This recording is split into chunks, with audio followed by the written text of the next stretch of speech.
On Friday, the U.S. government intelligence community released a preliminary report on UAPs, unidentified aerial phenomena, more commonly known as UFOs. The long-awaited report comes after the declassification and release in recent years of several videos showing mysterious sightings. And while investigators said there were no extraterrestrial links to the 144 sightings that were reviewed, they also said there was too little information to characterize the incidents, leaving a lot of unanswered questions. For more on the report, I spoke with PBS NewsHour science correspondent Miles O'Brien. Okay, Miles, so the big news, besides the new name change from UFO to UAP, how significant was this report? Well, it takes it one step into the realm of conversation outside of the snicker factor, if nothing else, right? A big problem with all this over the years is that pilots and others have seen things which just don't add up, but have been afraid to share that information for fear that they would be laughed out of the barracks.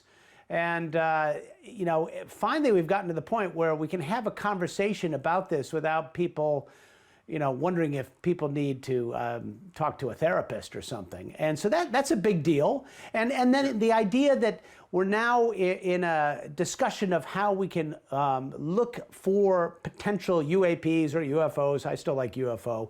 Yeah. We can start to look at them for them in a more concerted way, using things like, you know, artificial intelligence and pattern recognition, taking, you know, radar data from all over the country and trying to look for anomalies rather than just relying on, you know, what amounts to gun site data from military aircraft.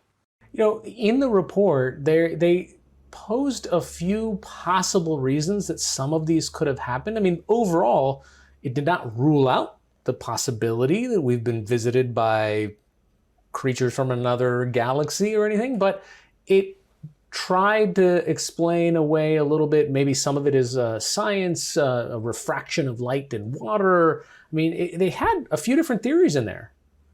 They did, and they certainly were trying to, you know, cover all the bases, as it were. But what really struck me the most were the ones where they said, you know, we had multiple and varied sensors all returning the same information.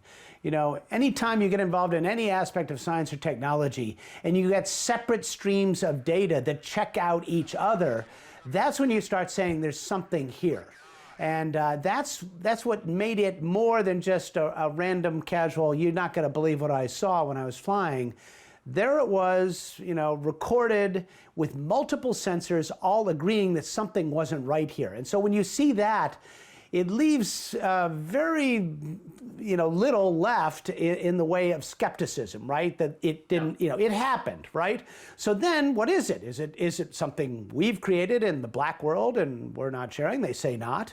Is it something adversaries might have created, you know, China or Russia? I presume if China or Russia had this capability, we would know about that probably by now. So it, you know, Hari, I am a guy who's seen one of these, okay? I can tell you right now that there is a certain amount of validation knowing that this is not just something that, you know, I saw and imagined. You know, for people who don't know, you are a trained pilot. You've spent countless hours in the sky. Did you feel like you'd be laughed out of the bar if you told somebody, I think I saw a UFO, guys? Yeah, I'll be honest with you. I haven't shared it much over the years because, you know, people look at you like, you know, yeah, right, you must have had a few drinks or something. But it was my wife and I at the time in the 1980s in Maine. We looked up in the sky. It looked like an extremely bright planet, like something like Venus, only even brighter, just hovering there. And then all of a sudden, it just took off at speeds that were beyond my comprehension. And I chalked it up at the time to, oh, well, I'm kind of in the remote part of Maine. If I were the U.S. military and I was testing out something super duper secret, this probably wouldn't be a bad place to do it.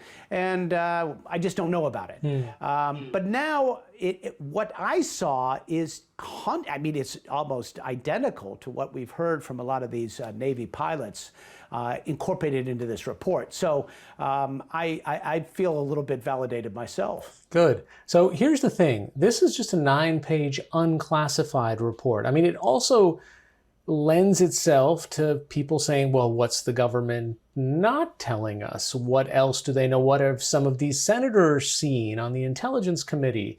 It kind of almost fuels another surge of interest in this possibility.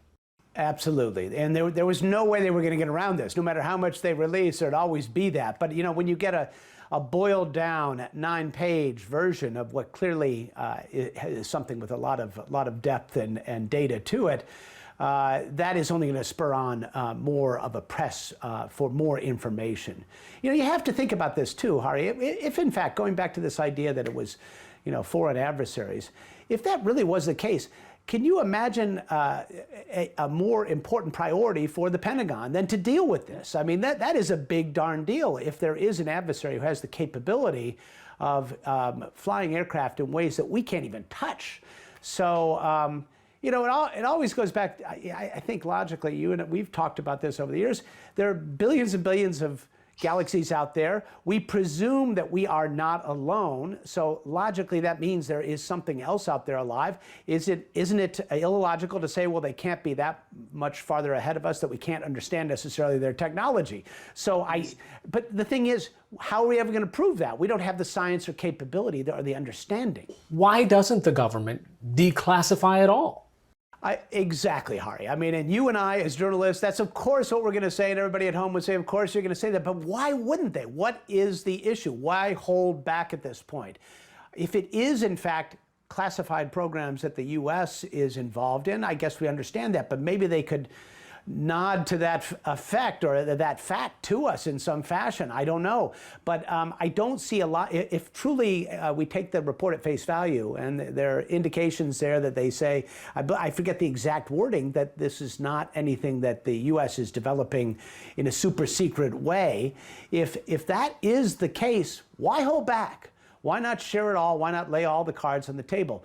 You know, and some of this is just knee-jerk classification, as you well know from trying to do our job as a reporter, just trying to get stuff that is way out there in the open market already, but is technically classified, is very difficult. And it's very difficult to get the government to release stuff that is considered top secret or classified. It's just, some of this is a bias toward keeping it secret, I think. But yeah. I do believe the more transparency, the better here. We need to know the full story. And I just hope that this continues on in a concerted way, in a more open way in the future. Yeah. Miles O'Brien, thanks so much for joining us. You're welcome, Hari.